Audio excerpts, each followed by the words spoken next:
there. Welcome. The world, and figured I would share.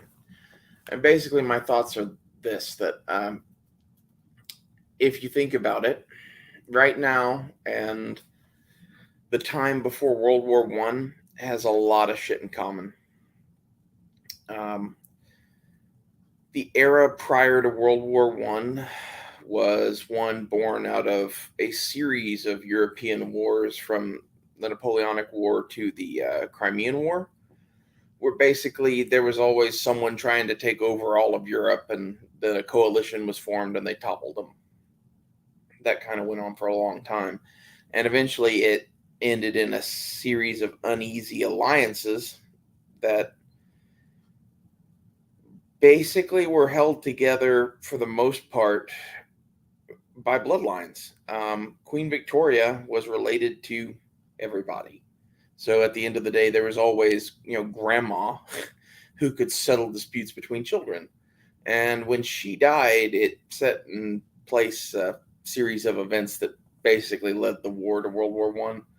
There's a little bit more to it than that. There's the whole thing in Serbia and the Austro-Hungarian Empire and a lot of other stuff. But the reason that that war got as out of control as it did and involved so many countries as it did is because Queen Victoria was dead. Her son was now on the throne, and her son did not have the sway over Germany and Russia that his mother did. If that had been the case, then at least Germany and Russia would not have been fighting, and maybe it just would have been, Austro-Hungarian Empire versus Russia and Serbia. It would have been a much smaller war. And it was a series of events that just led to the perfect storm. And we are watching that happen again right now. Everything that goes by, I'm going to walk you through the moves that I've seen on the chessboard that I think are important. Starting with COVID, there's shit before COVID, but why waste time going all the way back to 9/11? Because really, there's shit that happened in 9/11 that bears on now and even before then. But let's start with COVID. COVID kind of threw the world into chaos in a lot of ways and revealed that a lot of emperors had no clothes and caused many, many things to happen. But I think the next important note on the board as far as World War III goes is probably the U.S. leaving Afghanistan. We just up and fucking left. And there's a lot of why associated with that from the American people's point of view, because we can't fathom why we would just pick up and leave all of that shit we've been fighting for so many years. In reality, basically, we milked Afghanistan for everything we needed out of it, I think, pretty much, and it was becoming a cost that we could no longer afford to bear because of conflicts that we knew were about to erupt in other places. Because well before COVID, we were playing around in Ukraine and Eastern Europe. That's a whole thing to talk about, but this shit goes back years and years, right? But Putin's watching this all happen, and he's watching what happens in our economy and whatever. And basically, the invasion of Ukraine was inevitable because of the position that they put Putin into. I could go into full details of that, but basically, if Russia ever wants to do anything militarily again, ever in the future, they need Ukraine. We could go into the reasons why, but that's a whole different video. It's very strategically important to a future Russian empire. As well as, either states like Finland and Belarus being friendly towards Russia or neutral. Like, I think they would take a neutral Finland, but again, that's a whole nother video. So after we pulled out of Afghanistan, The next response is the invasion of Ukraine. And this has begun this tit for tat of exchanges between us now. Some of it's political, some of it's military, some of it's black ops. I fully believe that the ship that was sunk, I forget the name of it, the ship that was sunk in the Black Sea that was Russian, the head of their fleet or whatever, that was sunk, we are admitting now, with U.S. intelligence. I'm saying that was probably sunk with U.S. weapons in the hands of U.S. soldiers using U.S. intelligence in Ukraine.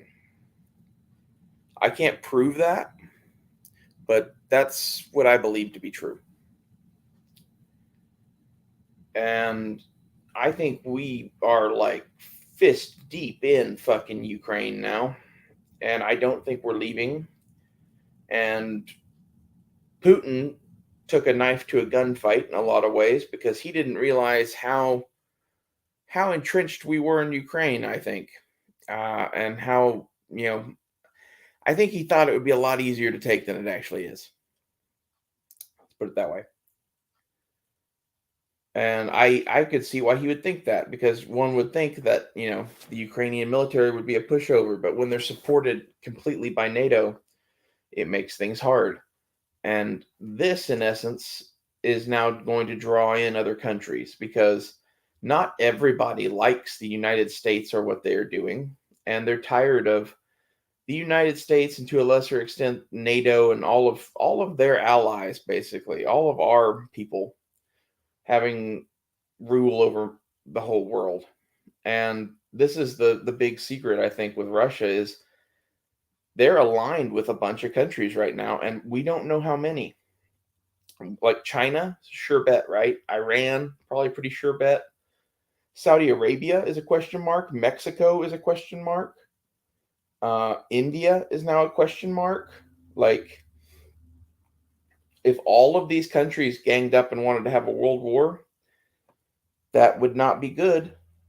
And that's what it looks like might be happening. And I think if Russia uses a tactical nuke in Ukraine, which it looks like they likely will in the coming days,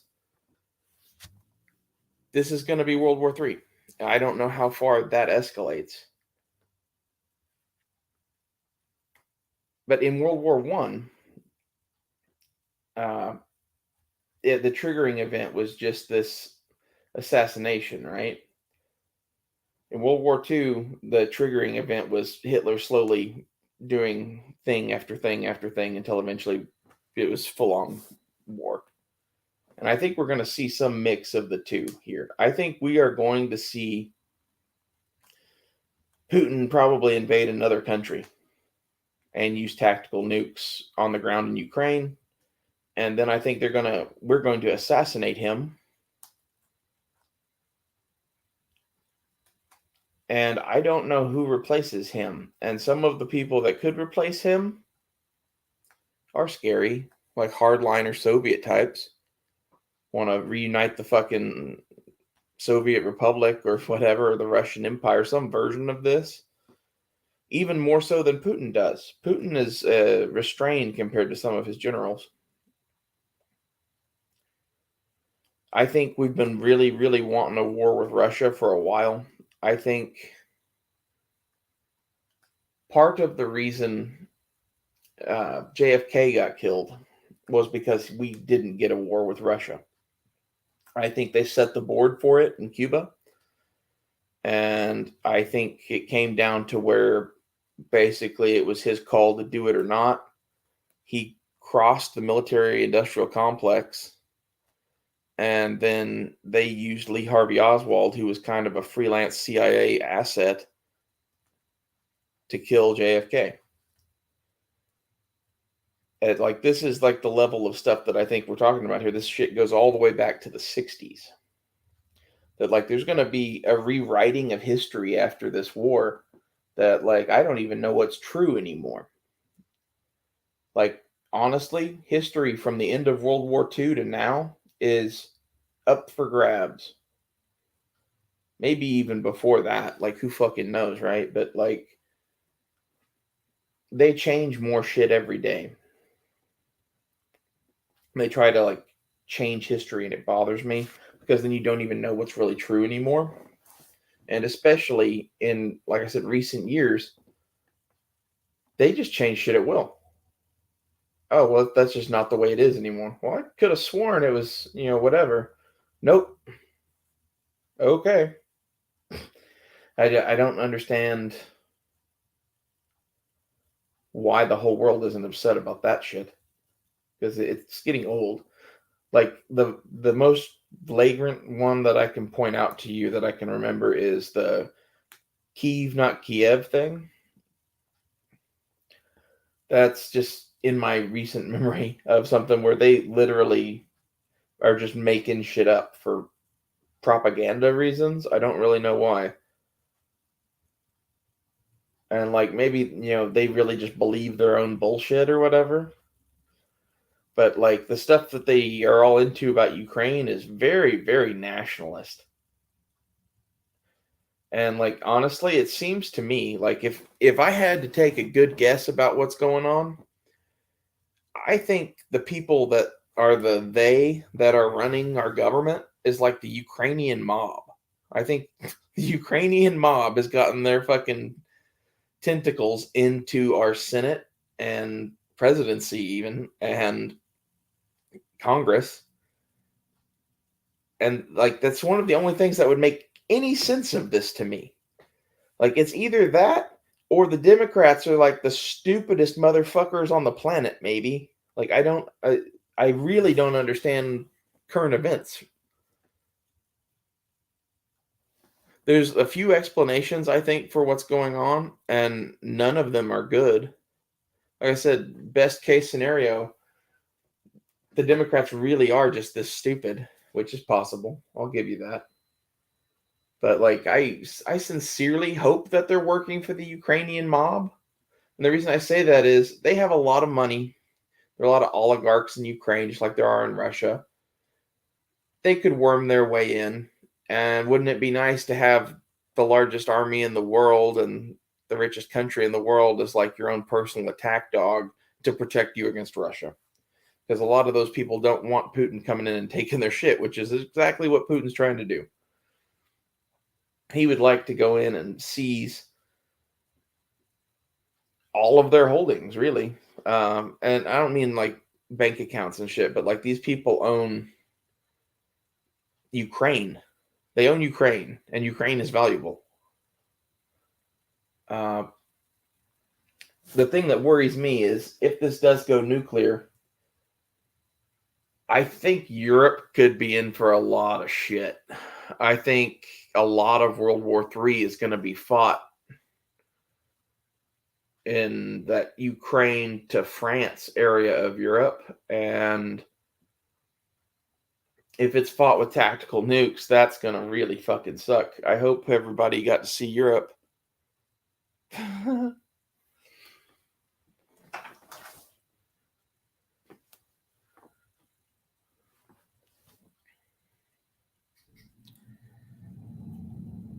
The other thing is, technology wise, we are at a precipice in history again, I think, much like we were with World War One, where like in World War One, if you had told people in 1912 what was to come in 1917, they would not believe it. No one would have. Um, and we are about to see that happen again. There's a lot of cutting edge technology that doesn't quite have the funding and or stuff that we don't have a reason to make yet, but we can make. Like the M5 rifle and the M17 pistol, that's like, you know, nothing. That is nothing. And that's an example of how advanced our shit has gotten. Our pistol and rifle are even about to change. Uh, I really think one of the things we're about to see in World War III is that tanks are pretty much meaningless now. I think that's what's being proven in Ukraine at the moment. And I think right now we're watching basically the last 20th century battles It's like the Spanish Civil War before World War II, or the Russo-Japanese War before World War One. This is not World War III we're watching. This is an indicator for what is coming in, I'm guessing, the coming months and or years. Like I said, this is one move on a chessboard. So like the next move I'm guessing is going to be the invasion of Taiwan. But China also sent troops to Serbia, so who fucking knows? I thought that was interesting.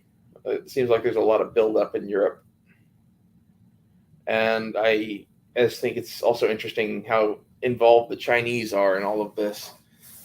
And while all of this is going on, there's an assault on our dollar as well by them.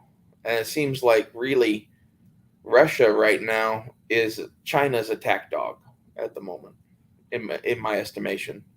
I think Russia wanted to go do the Ukraine thing for their own reasons, and they wanted China's support no matter what happened if they did it, because they knew one of the two of them had to test the U.S., and Russia is in a position to test the U.S. And I really think they have a much, much tighter alliance than anyone would like to believe. And Russia, in reality, I'm guessing, has some of this higher tech shit that we're about to fight World War III with. And that's why they really don't care about using up fucking conscript armies and fucking World War II era vehicles. Who gives a fuck? Use them all up. It's about to be a fight between drones and fucking flying saucers and shit. Like the tech advancement that is going to happen in the next 5 to 10 years is going to be insane. This is kind of in short why I think World War III is likely. Like, long peaceful periods are maintained by, relative stable military technology. As soon as technological innovation starts, like it did at the end of the 19th, beginning of the 20th century, that's when stuff starts to move on the board. And we're watching that happen now. The Chinese and the Russians and us are all developing new shit. And there's now a food shortage thing that's going on, and COVID added into it. And there's enough societal pressures and enough technological advancement that are making people think that, hey, they might have an edge, that like we are going to have a war. This is going to happen. This might be 2 years from now. This might be 2 days from now. I don't know when. In my opinion, we are at war now. It just hasn't become a hot war between the U.S. and Russia. The conflict in Ukraine, I think, is already at the same point as we were in Vietnam in like probably 62 or 63. And I'm guessing at some point in the near future, we're going to bump up to 65, 66 levels of Vietnam. And whenever we do that, that's when Putin's going to start using tactical nukes. Or maybe he starts using tactical nukes, and that's when we bump that up. I don't know. But for those who don't know, when I say 62, 63 Vietnam, that was at the point where there was just really special forces advisors and maybe like some Marines at an embassy and like a few other things like that. We did not have active combat units really in Vietnam other than advisors and special forces. By 65, 66, we had sent the Air Mobile Division, the most of the Marine Corps. We had sent like 60,000 troops to Vietnam or some shit like that. I forget the exact numbers. We sent a lot of fucking people to Vietnam by 65, 66. Thank you, Johnson. This is, in my opinion, we had Vietnam because Kennedy wouldn't let us have Cuba. Okay, the CIA set up a perfect storm for us to take over Cuba and free it and make it a state or some shit, like something on that level, maybe a puppet Cuban government or something under the United States. But that's where that shit was headed until Kennedy negotiated our way back out of that, basically. And then, he dies. And then Vietnam, which was already kind of a back burner conflict, starts getting a lot more hot. Mainly because the French kind of back out and we jump headlong into it. We were already there a little bit. We had been in Vietnam advising since the 50s. And this is the thing a lot of people don't realize when we talk about world events or global conflicts and stuff like that is we've been in Ukraine since the 90s. Okay, we've been training troops in Ukraine that I know of for at least the last 10 years. So, like, this is not new, really. Like, we have been helping them wage a war against Russian interests in their own country for a while. And I think Putin just finally got tired of the bullshit and decided to invade. And I think he did that because our dollar's failing. And because our dollar's failing, we're now open to attacks. And this is going to be combined with a massive leap in technology that is making people kind of feel ballsy. And this is in a nutshell why World War III is happening. Thanks for watching, and please like and subscribe, and I'll see you guys later.